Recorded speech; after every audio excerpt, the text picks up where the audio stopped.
Yeah. The best players in the world are hitting the golf ball too far. Yeah. Golf courses can't keep up with it. They need to buy more land, everything else, right? That's at the best level in the world. Mm. Average golfers aren't hitting it that much further than what they ever used to do. Yeah.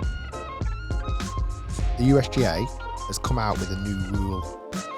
Okay. Have you heard about it? I have, but I'm going to pretend I've not. So currently, the legal limit of a driver shaft. Oh no, I've not heard this. Then I thought this was going to be something else. I thought it was going to be that you can't call Bryson Brooksy or something. That's ridiculous. That one, isn't it? Well, if it's true, I don't quite know. No, it is. Oh, right. That one's true. So apparently, the PGA Tour now are saying if you're on site and you shout Brooksy, I don't know how they're going to police this. You're going to get thrown out. From what I've heard. Ridiculous. I mean, it'd be nice if Bryson just shouted 4. Why don't we start with that? If he shouted 4 as many times as people shouted Brooksy at him, then it'd be all right. And he's not the only player I know I get stick on that, but he's probably one of the most high-profile ones that don't shout 4. The legal limit of a driver length at the moment is 48 inches. Yes. The USGA are looking to cap that at 46 inches. Right. To limit driver distance. Okay. It's not gone down well from a lot of tour pros. When was this announced? I've missed this completely. Recently. Oh, okay. Recently. Phil Mickelson did a really, really interesting tweet a couple of days ago. And he was talking about how they've taken the information and misinterpreted how they can get to the answer. So the big issue in golf at the moment, certainly on the PGA Tour or the world of golf, certainly long drives, is that the ball's going too far. Yeah. The best players in the world are hitting the golf ball too far. Yeah. Golf courses can't keep up with it. They need to buy more land, everything else, right? That's at the best level in the world. Mm. Average golfers aren't hitting it that much further than what they ever used to do. Yeah. Okay. So Mickelson had a really good point about a few things that the USGA have changed that haven't really affected the best players in the world. They've actually more affected the amateur golfer. For example, banning the broom handle putter, anchoring. Mm-hmm. It affected a few PGA Tour players, but it probably affected hundreds, if not thousands, of the average golfer. But having said that, how many average golfers did you ever see with a broom handle? I don't know. I can't remember now, but there would have been enough belly putters, broom handles, people who really struggled with putting. Another one they was talking about was when they banned the square grooves on iron that's shots. a good one. So the stat that Phil Mickelson used was something like, if you look at how many greens a PGA Tour hits, it's like 16 out of 18 greens. Okay, something stupid, a lot. Christ. You go down the pipeline to a 18 handicapper or so, they're hitting like 3 greens around or something stupid, right? Yeah. So they're not hitting the greens with a 7 iron or any iron. So what does it matter about the square grooves or not?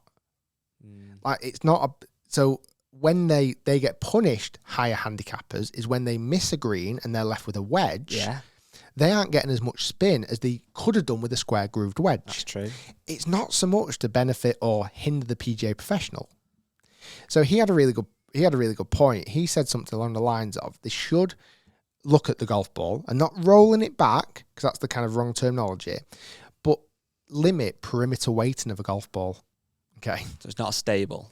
No. So basically go back to liquid core golf balls.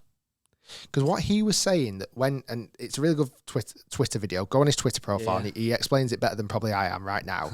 When you hit a golf shot with a driver that's got a liquid centre, the outside of the golf ball spins faster than the middle. And over time, that starts to even out. And when it evens out, that's when the ball drops out the air a little bit more. Right. And he said it's the way that would actually benefit. That was another thing he said. Also, if a golf ball is curving more off a line with these liquid golf balls, it'll curve more off line. Where again, and at that speed, at that level, tour pros would miss more fairways. So if they're hitting it harder, they've got a likeliness of missing more fairways. He then said the amateur golfer would probably not notice any difference because they're not activating that liquid core. So anyway, it's a good video, and I thought it'd be quite interesting. The only thing I don't get with like all this long drive stuff, and I'm sure I understand how if they want to build new golf courses and they want to make them long, it's so much land and all that stuff. But at the end of the day, isn't the person that wins getting the ball in the hole in the least amount of shots? Yep. So if all the golfers suddenly hit 400 yards, let's just say, that's ridiculous. But you're still going to get the ball in the hole. So is it then not going to come down to, right, take it for granted you all hit 400 yards, it comes down to the best chipper and the best putter anyway? Well, it was a really interesting head-to-head the other day with Patrick Cantlay and Bryson. Like, they played the golf course so differently. Certainly in the 6 playoff holes that I saw, Patrick Cantlay still came on top. Because even though Bryson's so much longer, Patrick Cantlay managed to make more birdies by hitting his iron shots closer to the hole than Bryson did with his wedges. It is a weird one because at the end of the day, the equipment brands make so much money, sponsor the golfers. They need to keep making equipment. They can't just, if you think about it, if they just said, right, that's it, we're going to say, it will never happen, obviously, but from now on, that's it. There's no more innovation in golf technology. That's just what you've got, and that'll be it forever. Then all the golf brands would probably go out of business after a while because people wouldn't replace the clubs. Once you've bought a set of irons, you have them for life. They wouldn't then be paying the tour pros. There'd be less money in the tour game and the pro game. So they've got to keep making stuff. So how, I don't get, unless they have it so that it's one rule for tour pros and one rule for amateurs. That's the one thing I really don't want to happen. Because that's what I love about golf. Well, I can't play footy with like at Old Trafford with, you know, Ronaldo or whatever, or something. That, you know, like the scenario's not the same. Like in golf, it's so. But you can still play at Andrews, regardless if Tiger can use different clubs to you or not. I know, but I don't know. You're still playing it like the best players in the world are. So I don't know if that'd bother me that much if the tour, because often we know that the irons that Tiger has or Rory has aren't the ones you buy in the shop. They're even the shaft, the toy shoe shafts are the best of the best. Like, I know, but if you wanted them, you could have them if you had the capacity to get them. Or could you not just have it then, silly, but you can have Tour Pro have their own clubs, toy shoe editions that are legal for them.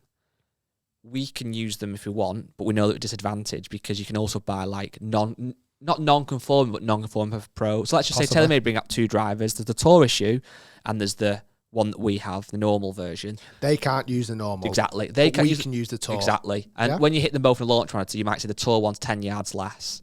So if you're that arsed about having it, you can go and buy it, but the normal one. Yeah, and it doesn't mean that we then don't have rules in by the USGA and R&A. It's just that they're tighter tolerances. I think you've just cracked it. Yeah. There you go, USGA. You just charge a bit more for the Tour issue or charge a bit less if it's not. I don't know.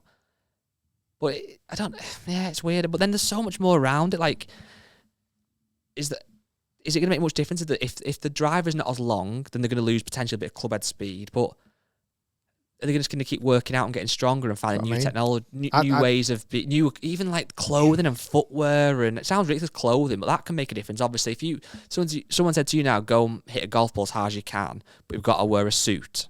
You couldn't swing and normal like dress shoes. You can't swing as fast as if you're in like looser stuff. Do you know what it does affect more than anybody on the planet?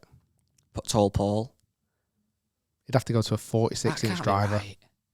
How mad's that? So if you don't know, Paul Sturgis, who we've done some videos in the past, he's the tallest golfer in the world at 7'7.5" if he's not grown since that. He currently uses a 48-inch driver, the legal limit. He could easily use a 52-inch driver if it was legal. But he chooses not to. He'd rather use a 48. But now, if this rule comes in, he'd have to use a 46. Anyway.